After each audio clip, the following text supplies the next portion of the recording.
Welcome to the Electro Planet guys. इस video में हम लोग बहुत ही सिंपल टॉपिक डिस्कस करने जा रहे हैं जो कि है प्योर सेमीकंडक्टर।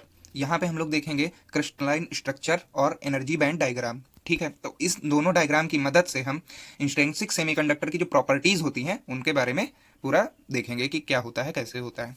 ठीक है, तो सबसे पहले आपको स्क्रीन पर दिख रहा है कि प्योर सेमीकंडक्टर, उसके नीचे लिखा हुआ है इंट्रिंसिक सेमीकंडक्टर, फिर उसके नीचे लिखा हुआ है नॉन डिजेनरेटेड सेमीकंडक्टर। तो कुछ नहीं है, ये इसके तीनों नाम है। प्योर सेमीकंडक्टर को जो है सिंपल आप प्योर सेमीकंडक्टर भी कह सकते हैं, इंट्रिंसिक सेमीकंडक्टर भी बोल सकते हैं, और तीसरा है नॉन डिजेनरेटेड सेमीकंडक्टर भी बोल सकते हैं। ठीक है, तो आपको कहीं भी इन तीनों में से कुछ भी लिखा मिले, मतलब एक ही है। तो क्या मतलब है? Pure semiconductor. चलते हैं नेक्स्ट स्लाइड पे। यहां पे आपको दिख रहा है प्योर सेमीकंडक्टर, उसके नीचे लिखा हुआ है crystalline structure of silicon at temperature बराबर 0 डिग्री केल्विन। तो सिलिकॉन के बारे में पढ़ने से पहले हम इसकी बेसिक डिटेल्स देख लेते हैं। तो सिलिकॉन को हम लोग क्या बोलते हैं? SI से डिनोट करते हैं। इसका परमाणु क्रमांक कितना होता है? 14 होता है, मतलब इसके जो इलेक्ट्रॉन्स होते हैं वो 14 इलेक्ट्रॉन्स होते हैं। अब यहाँ पे वैलेंसी इलेक्ट्रॉन्स कितने होते हैं? इसके 4 वैलेंसी इलेक्ट्रॉन होते हैं। सबको पता है, आई थिंक ये बहुत बेसिक चीज है। तो इसको हम डिनोट कैसे करते हैं? चारों जो वैलेंस इलेक्ट्रॉन होते हैं इनके, उसको डिनोट कैसे करेंगे क्रिस्टलाइन स्ट्रक्चर में, वो देख लेते हैं। तो मैंने लिखा यहाँ पे SI, और हमको पता है कि 4 हमारे पास हैं, तो हमने चारों साइड पे एक एक इलेक्ट्रॉन दर्शा दिया। अब जब हमने ऐसा कर दिया तो ये आपको एक पूरा डायग्राम बना दिख गया। इसी टाइप से हमने इसका क्रिस्टलाइन स्ट्रक्चर बना लिया है। उस स्लाइड पे चलते हैं और देखते हैं कि ये लोग कैसे बॉन्डिंग इनमें रहती है। यहाँ पे दिख रहा है आपको क्रिस्टलाइन स्ट्रक्चर। ठीक है, तो यहाँ पे देखिए जो ये बॉन्ड बने हुए हैं, ये बॉन्ड बने हुए हैं इलेक्ट्रॉन टू इलेक्ट्रॉन से। ठीक है, तो इस टाइप का इसका स्ट्रक्चर होता है। इन बॉन्ड को हम लोग क्या नाम देते हैं? कौन से बॉन्ड है? कोई पूछता है या कहीं क्वेश्चन में आता है तो कोवैलेंट बॉन्ड है ये। ठीक है, कोवैलेंट बॉन्ड है, आप लोगों को पता होगा। आई थिंक ये सब हम ब्रीफ में बहुत डिटेल में नहीं जा रहे हैं, सिंपली डिस्कस करते हुए चले जा रहे हैं, क्योंकि जो सीरीज इलेक्ट्रॉनिक्स की चल रही है उसमें ये टॉपिक भी इंपॉर्टेंट है। तो इस वजह से किसी भी चीज़ को ना छोड़ते हुए हमको चलना है। तो भाई बॉन्ड का नाम क्या है? कोवैलेंट बॉन्ड है। ओके, लेकिन ये सब फिनोमिना हमारा कब हो रहा है? 0 डिग्री केल्विन पे हो रहा है। क्लियर है? हम प्योर सेमीकंडक्टर का जब क्रिस्टलाइन स्ट्रक्चर देख रहे हैं, ये कब देख रहे हैं? 0 डिग्री से 0 डिग्री केल्विन पे। ओके, इस स्ट्रक्चर में ऐसा कुछ नहीं है जो आपको जिसकी थ्योरी समझाई जाए। सीधा सीधा बॉन्डिंग बनी हुई है इलेक्ट्रॉन के बीच में, वो आपको दिख रहा है। तो अब हम लोग चलते हैं इसके एनर्जी बैंड डायग्राम पे। ये आपको दिख रहा है एनर्जी बैंड डायग्राम। सबसे पहली चीज, तो ये एनर्जी बैंड डायग्राम जो है वो कितने पे है? T बराबर 0 डिग्री केल्विन पे है। T बराबर 0 डिग्री केल्विन पे है हमारा। अच्छा, 0 डिग्री केल्विन को क्या बोलते हैं? परम शून्य ताप बोलते हैं। सबको पता है कि परम शून्य ताप होता है 0 डिग्री केल्विन। ओके, इसके बारे में हम लोग बाद में डिस्कस करेंगे। अब एनर्जी बैंड डायग्राम क्या होता है मेनली? तो ये इलेक्ट्रॉन के लेवल को पता करने का एक लेवल टाइप डायग्राम होता है हमारा। इससे हम दो चीजें पता करते हैं कि इलेक्ट्रॉन हमारा कहाँ पे है, और दूसरी चीज कि इलेक्ट्रॉन को एनर्जी मिल जाए तो वो कहाँ पहुंच जाएगा, या इलेक्ट्रॉन से एनर्जी ले ली जाए तो वो कहाँ चला जाएगा। तो इसमें 3 चीजें दिख रही हैं आपको। पहली चीज है कंडक्शन बैंड, दूसरी चीज है वैलेंस बैंड, और तीसरी चीज है एनर्जी गैप। तीनों चीजें आपको दिख रही हैं। तो हमको बस समझना इतना है कि प्योर सेमीकंडक्टर में जो हमारे सिलिकॉन में 4 वैलेंस इलेक्ट्रॉन थे, वो चारों के चारों कहाँ पे हैं? वैलेंस बैंड में है। सारे इलेक्ट्रॉन वैलेंस बैंड में है। वैलेंस बैंड हमारा फुल ऑफ इलेक्ट्रॉन्स है। ठीक है, कंडक्शन बैंड में आपको दिख रहा होगा कि यहाँ एक भी इलेक्ट्रॉन नहीं है। कंडक्शन बैंड जो है वो पूरी तरीके से इम्पटी है। जब भाई कंडक्शन बैंड में एक भी इलेक्ट्रॉन है तो क्या कंडक्शन पॉसिबल होगा? कंडक्शन नहीं पॉसिबल है। ओके, ये तो रहा कंडक्शन बैंड और वैलेंस बैंड का कॉन्सेप्ट। अब देखते हैं एनर्जी गैप क्या है। तो इसमें सबसे पहले आपको समझ में आ रहा होगा कि गैप की बात करी जा रही है किसी भी चीज के। ठीक है, तो कंडक्शन बैंड और वैलेंस बैंड, इन दोनों के बीच में जो गैप होता है, उस गैप को हम क्या बोल देते हैं? एनर्जी गैप बोल देते हैं। यूनिट क्या होती है एनर्जी गैप की? सबको पता होगा, आई थिंक सबको, बहुत बेसिक है। यूनिट क्या होती है? इलेक्ट्रॉन वोल्ट होती है। अब जल्दी से बता दीजिए कि 0 डिग्री केल्विन पे, 0 डिग्री केल्विन पे सिलिकॉन में एनर्जी गैप कितना होता है? तो अगर ये क्वेश्चन आ जाता है तो आपको सीधे कितना लगाना है? 1.21 इलेक्ट्रॉन वोल्ट होता है। समझ में आ गया? 0 डिग्री केल्विन टेम्परेचर पे सिलिकॉन में कंडक्शन बैंड और वैलेंस बैंड के बीच एनर्जी गैप कितना होता है? तो 1.21 इलेक्ट्रॉन वोल्ट होता है। अच्छा, जर्मेनियम में कितना होता है? जर्मेनियम में कितना होता है? तो जर्मेनियम में ये गैप जो होता है आपका, ये होता है 0.785 इलेक्ट्रॉन वोल्ट। क्लियर है? दोनों चीजें याद कर लीजिएगा, जर्मेनियम और सिलिकॉन का। लास्ट में मैं आपको एक टेबल दे दूंगा, उसमें इनका डिटेल रहेगा, परेशान मत होइए। तो ये हमारा एनर्जी बैंड डायग्राम रहा 0 डिग्री केल्विन पे। अब आगे चलते हैं हम लोग। यहां पे आपको दिख रहा है pure semiconductor at 300 kelvin. 300 kelvin पढ़ते ही आपको क्या समझ में आया? आपको ये समझ में आया होगा कि यही तो भाई हमारा रूम टेम्परेचर है। रूम टेम्परेचर अगर आपसे पूछता है कोई कितना होता है, नॉर्मली रूम टेम्परेचर हम लोग कितना लेते हैं, तो बताइए जल्दी से रूम टेम्परेचर कितना होता है। रूम टेम्परेचर का बहुत यूज है। अगर हम सेल्सियस में बात करें तो अप्रॉक्स 27 डिग्री सेल्सियस होता है, लेकिन अगर जो हम केल्विन में बात करें तो 300 केल्विन होता है, सबको पता है। तो ये तो रहा रूम टेम्परेचर का कॉन्सेप्ट। अब यहाँ पे रूम टेम्परेचर पे होगा क्या, इसको हम एनर्जी बैंड डायग्राम से समझते हैं। पहले यहाँ पे आपको एनर्जी बैंड डायग्राम दिख रहा है, कब दिख रहा है, 300 केल्विन पे दिख रहा है, ठीक है। 300 केल्विन पे दो काम हुए हमारे। दो काम कौन कौन से हो गए, एक तो हमारा टेम्परेचर कितना बढ़ गया, 0 से कितना पहुंच गया, 300 पहुंच गया। हमारा टेम्परेचर बढ़ा ना, बिल्कुल बढ़ा भाई। तो जब टेम्परेचर बढ़ता है, जब टेम्परेचर बढ़ता है तो हीट एनर्जी इलेक्ट्रॉन एब्जॉर्व कर लेता है, और इलेक्ट्रॉन की एनर्जी जो होता है, इलेक्ट्रॉन का जो एनर्जी लेवल जो होता है वो बढ़ जाता है। यहाँ पे टेम्परेचर बढ़ने से दो काम होते हैं, बहुत इंपॉर्टेंट टॉपिक है भाई, इसको जरूर याद कर लीजिएगा। पहला काम क्या होता है और दूसरा काम क्या होता है। पहला काम, सबसे पहला काम क्या होता है, एनर्जी गैप जो होता है, वैलेंस बैंड और कंडक्शन बैंड के बीच का जो एनर्जी गैप होता है वो कम हो जाता है। टेम्परेचर बढ़ने से एनर्जी गैप कम हो जाता है।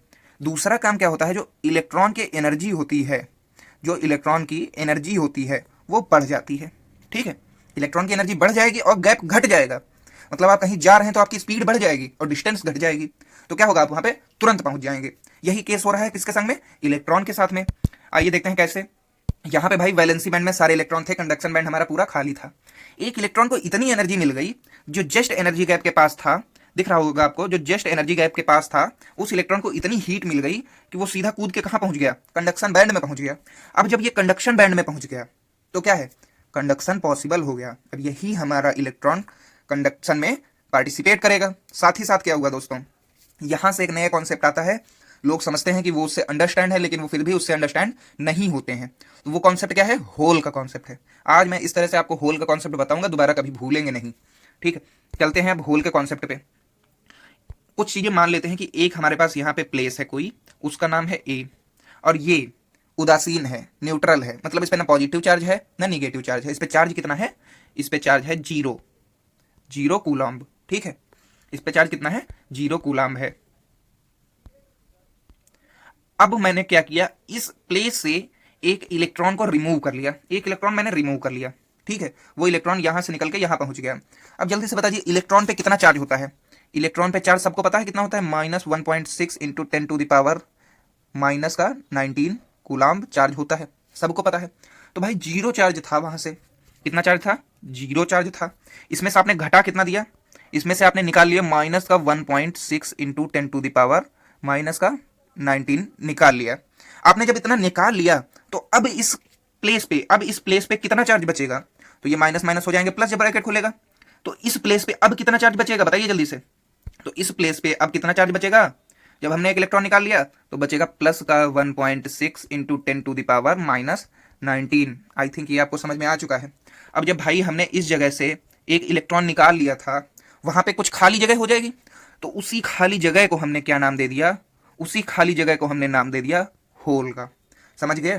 तो होल पे चार्ज कितना हो गया, पॉजिटिव चार्ज हो गया 1.6 इंटू 10⁻⁻19। तो इलेक्ट्रॉन पे और होल पे चार्ज क्या है, सेम है, लेकिन इलेक्ट्रॉन पे निगेटिव चार्ज है और होल पे पॉजिटिव चार्ज है। लेकिन होल का चार्ज कब आया है पिक्चर में, होल का चार्ज पिक्चर में तब आया है जब इलेक्ट्रॉन अपनी जगह छोड़ के चला गया है। समझ में आया। तो इसीलिए होल हमारे कहां पे केवल मिलेंगे, होल हमारे केवल और केवल सिर्फ और सिर्फ सेमीकंडक्टर में ही एग्जिस्ट करेंगे। क्यों भाई, इंसुलेटर के केस में तो कंडक्शन होने से रहा, ठीक है, वहां पे तो जितने इलेक्ट्रॉन रहेंगे बॉन्डेड इलेक्ट्रॉन ही रहेंगे। बात करते हैं हम किसकी, कंडक्टर्स की। तो कंडक्टर्स में ऑलरेडी फ्री इलेक्ट्रॉन्स इतने होते हैं, ऑलरेडी फ्री इलेक्ट्रॉन्स इतने होते हैं कि हमको किसी इलेक्ट्रॉन को उसकी जगह से, किसी बॉन्डेड इलेक्ट्रॉन को उसकी जगह से विस्थापित नहीं करना पड़ेगा। तो अगर जो हम एनर्जी बैंड डायग्राम देखें, एनर्जी बैंड डायग्राम देखें तो कंडक्शन के केस में क्या होता है, कंडक्शन के केस में यहां भी कंडक्शन बैंड में भी बहुत सारे इलेक्ट्रॉन होते हैं, वैलेंसी बैंड में भी इलेक्ट्रॉन बहुत सारे होते हैं। तो इस इलेक्ट्रॉन को ऊपर जाने की कोई जरूरत नहीं होगी। तो ये कंडक्टर के केस में हो गया, तो वहां भी होल नहीं एग्जिस्ट करते। ये क्वेश्चन बन सकता है कि होल कहां पे केवल पाए जा सकते हैं, तो होल केवल हमारे सेमीकंडक्टर में पाए जा सकते हैं। आई थिंक अब आप लोग इस डायग्राम से बहुत अच्छे से समझ चुके होंगे। अब हम लोग क्रिस्टलाइन स्ट्रक्चर डिस्कस कर लेते हैं एट रूम टेम्परेचर। तो भाई रूम टेम्परेचर वही हमारा 300 डिग्री केल्विन पे। हमने बोला कि एक इलेक्ट्रॉन टूट के भाग पड़ा, जैसा कि आपने एनर्जी बैंड डायग्राम में देखा। तो यहां पे आपको कहीं दिख रहा है, मैं मार्क कर रहा हूं, ये देखिए, एक इलेक्ट्रॉन अपनी जगह छोड़ के चल दिया, कुछ दूर पहुंच गया। अब उससे क्या हुआ, उससे क्या हुआ, जो यहाँ का जो ये वाला बॉन्ड था वो टूट गया। जब ये वाला बॉन्ड टूट गया तो ये दोनों इलेक्ट्रॉन हमारे फ्री हो गए। अब 2 इलेक्ट्रॉन फ्री हो गए, ठीक है। और क्या हुआ, 2 होल बन गए। मैंने यहाँ पे एक ही होल दिखाया है क्योंकि आपको बस समझना है, ठीक है। तो यहाँ पे एक होल बन गया, एक इलेक्ट्रॉन बन गया, लेकिन दूसरा वाला भी जो है वो भी फ्री हो गया, तो वहां पे भी एक होल बन जाएगा और एक इलेक्ट्रॉन बन जाएगा। मतलब एक बॉन्ड टूटने से एक इलेक्ट्रॉन पेयर और एक होल पेयर जनरेट होता है। आई थिंक ये चीज क्लियर हो चुकी है आपको, ठीक है। तो जब हमारे पास फ्री इलेक्ट्रॉन्स हो गए और होल भी हैं और ये दोनों मिलकर कंडक्शन करते हैं, ठीक है, तो हमारा कंडक्शन पॉसिबल है, बिल्कुल पॉसिबल है, ठीक है। तो ये तो था आपका इंट्रिंसिक सेमीकंडक्टर में कब हमारा कंडक्टर जैसा बिहेव करेगा और कब हमारा इंसुलेटर जैसा बिहेव करेगा। तो रूम टेम्परेचर पे हमारा कंडक्टिविटी सेमीकंडक्टर में पॉसिबल हो जाती है, लेकिन परम शून्य ताप पर हमारी कंडक्टिविटी प्योर सेमीकंडक्टर मटेरियल में पॉसिबल नहीं होती है। अब बात कर लेते हैं प्योर सेमीकंडक्टर हो चाहे एक्सट्रिंसिक सेमीकंडक्टर हो, परम शून्य ताप मतलब 0 डिग्री केल्विन पे दोनों में ही कंडक्टिविटी नहीं पॉसिबल है, ठीक है। ये चीज नोट कर लीजिएगा कि हमारा एक्सट्रिंसिक चालक हो चाहे इंट्रिंसिक सेमीकंडक्टर हो, दोनों में हमारा कंडक्टिविटी 0 डिग्री केल्विन पे पॉसिबल नहीं है। आई थिंक ये चीजें समझ में आ चुकी हैं। क्रिस्टलाइन स्ट्रक्चर और एनर्जी बैंड डायग्राम भी आपको क्लियर हो चुका है। तो ये दोनों डायग्राम थे, ये बेसिक से रिलेटेड हैं, तो इन दोनों डायग्राम्स को डिस्कस करना बहुत इंपॉर्टेंट था। अब चलते हैं जो मैंने टेबल बताई थी आपको, ये एनर्जी गैप की टेबल दी हुई है। इस टेबल में आपको दिख रहा है कि 2 टेम्परेचर हमारे पास हैं। 2 टेम्परेचर कौन सा है, एब्सोल्यूट 0 केल्विन, और दूसरा कौन सा है परम शून्य ताप, और दूसरा कौन सा है room temperature, that is 300 kelvin. अब हमने 2 एलिमेंट ले लिए हैं, जर्मेनियम और सिलिकॉन। सबसे ज्यादा इन्हीं का सेमीकंडक्टर फिजिक्स में यूज होता है। सबसे ज्यादा मटेरियल किसका होता है, सिलिकॉन का, उसके बाद में जर्मेनियम का, ठीक है। तो सबसे ज्यादा यूज किसका, सिलिकॉन का, उसके बाद में जर्मेनियम का। सिलिकॉन का परमाणु क्रमांक 14, जर्मेनियम का परमाणु क्रमांक 32, दोनों की वैलेंसी 4, इतना सब लोगों को पता है। लेकिन 0 डिग्री केल्विन पे परम शून्य ताप पे एनर्जी गैप कितना होता है, ये क्वेश्चन पूछे जा चुके हैं। इसमें 4 डेटा दिया हुआ है, चारों डेटा पूछा जा चुका है, आप ऐसे समझ लीजिए, बहुत इंपॉर्टेंट है। तो 0 डिग्री केल्विन पे जर्मेनियम की अगर बात की जाए तो उसमें एनर्जी गैप रहता है 0.785 इलेक्ट्रॉन वोल्ट। वहीं सिलिकॉन में कितना होता है 1.21 इलेक्ट्रॉन वोल्ट, ठीक है। अच्छा, रूम टेम्परेचर पे मैंने बताया था जब एनर्जी गैप घटेगा, कब घटेगा, जब टेम्परेचर बढ़ेगा। तो यहाँ क्या हुआ, टेम्परेचर बढ़ गया है तो एनर्जी गैप क्या होगा, घट जाएगा। तो घट के भाई कितना हो गया, 0.72 इलेक्ट्रॉन हो गया। और यहाँ पे कितना घट के हो गया, 1.1 इलेक्ट्रॉन वोल्ट हो गया। तो ये तो एनर्जी बैंड का कॉन्सेप्ट था। इसमें जो चारों डिटेल दी हुई हैं ये आप याद कर लीजिएगा, बहुत इंपॉर्टेंट है, पूछा जा सकता है। अब आगे चलते हैं, एक इंपॉर्टेंट टॉपिक है डोपिंग, उसको डिस्कस करते हैं। बहुत ही मजेदार टॉपिक है। कौन सा टॉपिक है, डोपिंग। तो कोई भी पूछे आपसे डोपिंग क्या है, ठीक है, अगर कोई आपसे पूछ ले डोपिंग क्या है तो आप आंसर क्या देंगे, ये बताइए।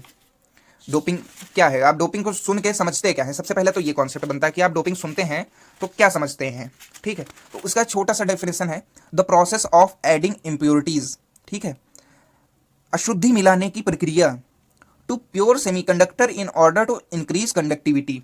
मतलब प्योर सेमीकंडक्टर में अशुद्धि मिलाने की प्रक्रिया जिससे चालकता बढ़ जाए, वो क्या कहलाती है, डोपिंग कहलाती है। डेफिनेशन देख लेते हैं, यहां पे आपको डेफिनेशन दी हुई होगी, the process of adding impurities to the pure semiconductor in order to increase the conductivity. Okay, I think आप सब लोगों को पता था, ये बहुत नॉर्मल चीज थी। डोपिंग 2 टाइप की है। कौन कौन सी 2 टाइप की है भाई, तो पेंटावैलेंट इम्प्योरिटी मिलाने पे डोपिंग हो और ट्राईवैलेंट इम्प्योरिटी मिलाने पे डोपिंग हो। तो डोपिंग 2 टाइप से हो जाती है, या हमारी इम्प्योरिटी 2 टाइप की मिलाई जाती है। पहली कौन सी, पेंटावैलेंट, और दूसरी कौन सी, ट्राईवैलेंट, ठीक है। पेंटावैलेंट इम्प्योरिटी जब हम इंट्रिंसिक सेमीकंडक्टर में मिलाते हैं तो हमारा कौन सा सेमीकंडक्टर बनता है, जल्दी से बताइए, एन टाइप सेमीकंडक्टर बनता है। कब बनता है, जब पेंटावैलेंट मिलाते हैं। और जब ट्राईवैलेंट मिलाएंगे तो कौन सा बनेगा, पी टाइप सेमीकंडक्टर बनेगा, ठीक है। एक इंपॉर्टेंट है, इसमें बच्चे अधिकतर कंफ्यूज रहते हैं, लेकिन बहुत ही नॉर्मल चीजें हैं, मैंने पहले बता दिया था। इस वीडियो में सारी की सारी बेसिक चीजें डिस्कस की जाएंगी, कोई ऐसा बहुत स्पेशल चीजें नहीं होंगी। तो वो इंपॉर्टेंट चीज क्या है, पेंटावैलेंट इंप्योरिटी को कहीं कहीं कंफ्यूज करने के लिए डोनर इंप्योरिटी लिख देता है। इसका क्या कॉन्सेप्ट है अभी डिस्कस करेंगे तुरंत। और ट्राईवैलेंट इंप्योरिटी को कभी कभी कंफ्यूजन बढ़ाने के लिए एक्सेप्टर इंप्योरिटी डिनोट कर देता है, ठीक है। इन दोनों चीजों को डिस्कस करने से पहले हम एक शॉर्टकट देखेंगे भाई। बहुत कंफ्यूजन होता है जब हमारे पास ढेर सारे एलिमेंट हों और आपसे पूछ लिया जाए कि कौन पेंटावैलेंट इंप्योरिटी बनेगा और कौन ट्राईवैलेंट इंप्योरिटी बनेगा। तो उसका एक सिंपल सा शॉर्टकट मैंने बनाया है, कोई बहुत खास नहीं है, लेकिन फिर भी ये उन लोगों के लिए है जिनको याद करने में थोड़ा सा दिक्कत होती है। तो वो कॉन्सेप्ट है जब पेंटावैलेंट इंप्योरिटी की बात आएगी तो यहाँ पे हमारे पास 4 एलिमेंट मोस्टली पूछे जाते हैं, और ट्राईवैलेंट में भी हमारे पास 4 एलिमेंट मोस्टली पूछे जाते हैं। तो ट्राई से आपको याद रखना है बागी, और पेंटा से याद रखना है आपको बाप। ठीक है, सबसे बड़ा डोनर आपका कौन होता है? आपका पिता होता है, तो उसको अगर वल्गर लैंग्वेज में बोला जाए तो बाप बोलते हैं। ठीक, तो डोनर, जब डोनर की बात होगी तो कौन है? बाप है। एक्सेप्टर की बात होगी तो कौन है? बागी है। बागी मूवी भी आई थी, उससे आप रिलेट करके याद कर सकते हैं। बस अगर आपने इतना याद कर लिया कि डोनर हमारा बाप है, ठीक है, और एक्सेप्टर बागी है, बस यहीं से ये चारों वर्ड ही आपके मैजिकल है। बी फॉर क्या हो जाएगा? बिस्मत हो जाएगा। ए फॉर क्या हो जाएगा? आपका एंटीमनी हो जाएगा। ए फॉर क्या हो जाएगा? आर्सेनिक हो जाएगा। और पी फॉर फास्फोरस हो जाएगा। ठीक, अब इधर एक्सेप्टर में बात करें तो B for boron, A for aluminium, G for gallium और आई फॉर इंडियम। ठीक है, तो ये शॉर्टकट है। अगर आपको अच्छा लगे तो इसको आप नोट कर लीजिएगा। आई थिंक ये इंपॉर्टेंट है, क्योंकि ये चार कभी कभी कंफ्यूज कर देते हैं आदमी को कि कौन सा हमारा पेंटावैलेंट इंप्योरिटी है, कौन सा हमारा ट्राईवैलेंट इंप्योरिटी है। अब बात कर लेते हैं कि पेंटावैलेंट डोनर कैसे हो, ट्राईवैलेंट एक्सेप्टर कैसे है। और एग्जाम्पल मैं ले रहा हूं ट्राईवैलेंट इंप्योरिटी से बोरान का और पेंटावैलेंट इंप्योरिटी से फास्फोरस का। ठीक है, फास्फोरस परमाणु क्रमांक कितना होता है भाई? पी से डिनोट करते हैं। परमाणु क्रमांक होता है 15। वैलेंसी इलेक्ट्रॉन कितने होते हैं? वैलेंस इलेक्ट्रॉन होते हैं 5। 5 मतलब क्या हो गया? पेंटावैलेंट। 5 मतलब आपका क्या हो गया?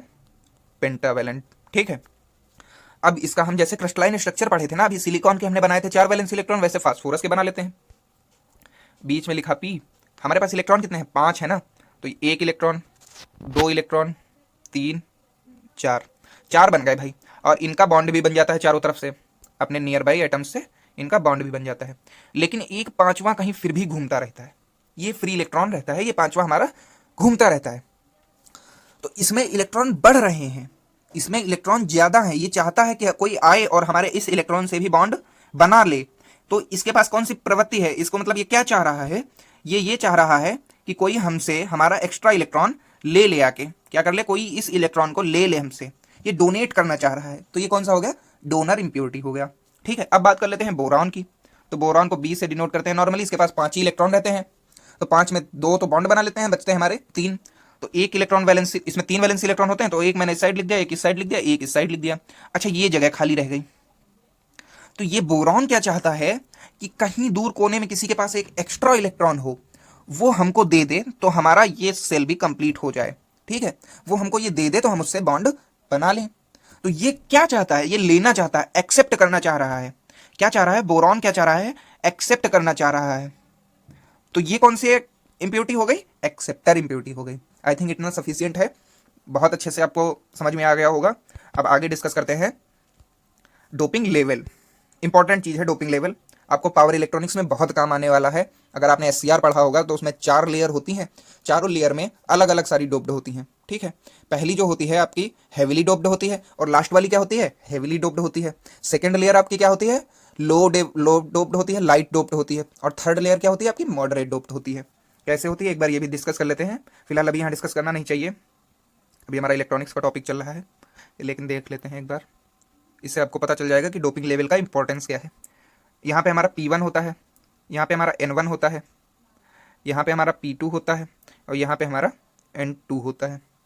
हम SCR की बात कर रहे हैं, 4 लेयर होती हैं, 1 2 3 और 4। ठीक है, अब जो ये पहला होता है इसे हम लोग लिखते हैं P+। कुछ बुक्स में आपको P+ मिल जाएगा, कुछ बुक्स में मिलेगा कि ये P1 और ये P2 दोनों मॉडरेट डोप्ड होते हैं, मीडियम डोपिंग की जाती है। लेकिन हम यहाँ पे चल रहे हैं तो P1 हमने मान लिया है हाईली डोप्ड है। N1 डेफिनेटली दुनिया के हर एक किताब में क्या मिलेगा? N2 जो मिलेगा आपका वो बहुत हाईली डोप्ड होता है, बहुत हाई डोपिंग होती है इसकी। ठीक है, बात करते हैं N2 की, सॉरी N1 की। तो N1 हर एक किताब में आपको यही मिलेगा कि ये लाइटली डोप्ड होता है, इसीलिए हमने इसके ऊपर माइनस का निशान लगा दिया। अब बचा हमारा P2। तो P2 जो होता है वो मॉडरेट डोप्ड होता है, ना इसके ऊपर प्लस लगा होता है ना इसके ऊपर माइनस लगा होता है। ठीक, तो ये तो SCR का था, आउट ऑफ टॉपिक है। अब अपने टॉपिक पे चलते हैं। यहाँ पे आपको दिख रहा है हैवी डोपिंग, मीडियम डोपिंग और लाइट डोपिंग। इनका रेशियो दिया हुआ है सामने। रेशियो का क्या मतलब है ये देखते हैं। अच्छा, हैवी डोपिंग डिनोट कैसे की जाएगी? जैसे N टाइप सेमीकंडक्टर बना है लेकिन हैवीली डोप्ड है, तो क्या लगा देंगे? P+ लिखेंगे उसको, P+, या फिर अगर N टाइप है तो N+। समझ में आ गया आपको? अगले पे चलते हैं। मीडियम डोपिंग है तो सिंपल N और P लिखेंगे, सिंपल P या N लिख देंगे। अच्छा, लाइटली डोपिंग है तो क्या लिखेंगे? P माइनस या फिर N माइनस लिख देंगे। समझ में आ गया। उसके बाद चलते हैं रेशियो पे कि रेशियो से मतलब क्या है। तो यहाँ पे रेशियो कितना दिया हुआ है हैवीली डोपिंग में 1:10⁻³ इसका क्या मतलब है 1:10⁻³ का क्या मतलब है ये देखते हैं 1:10⁻³ इसको हम ये लिख सकते हैं 1:10,000। हैवी डोपिंग का मतलब ये होता है कि 1000 में 1000 शुद्ध परमाणुओं में 1000 शुद्ध एटम्स में एक एटम इंप्योरिटी का हो। ये क्या है हमारा इंप्योरिटी है। कंफर्म ये क्या है हमारा ये इंप्योरिटी है। 1000 में एक है तो ये हमारा कौन सा हो गया हैवीली डोप्ड हो गया। अच्छा जब मीडियम डोप्ड की बात की जा रही है तो उसमें लिखा होगा 1:10⁶ मतलब 10⁶ में एक इंप्योरिटी होना।